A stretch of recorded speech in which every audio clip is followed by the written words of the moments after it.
কোথাও আগুন লাগলে যদি একটি সুইচ চাপলেই হয়ে যেত সমস্যার সমাধান, তবে কত প্রাণ বেঁচে যেত, তাই না? ঠিক এমন ভাবনা থেকেই আব্দুল আজিজ ৩ বছর ধরে খুঁজছেন কম খরচে আগুন নেভানোর দেশীয় কৌশল।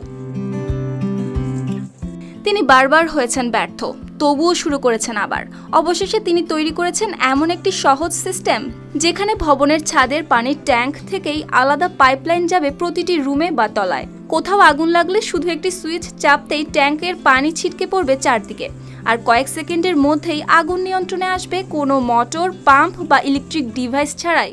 চাঁদপুরের কচুয়ার এই মানুষটি নিজের উদ্ভাবন নিয়ে কোনো আর্থিক স্বার্থ নেই বলেই জানান। তবে তার একটি অনুরোধ, সরকার যেন প্রযুক্তিটি পরীক্ষা করে দেখে এবং কার্যকর হলে দেশ জুড়ে ব্যবহার করে। স্থানীয়দের ধারণা, এই সিস্টেমটি সরকারিভাবে বাস্তবায়িত হলে অগ্নিকাণ্ডে প্রাণহানি কমবে অনেকটাই। কারণ প্রযুক্তিটি যেমন সহজ, তেমনি খরচও খুব কম। গ্রামের মাটির ঘর বা শহরের পাকা দালান যে কোনো ভবনে স্থাপন করা সম্ভব।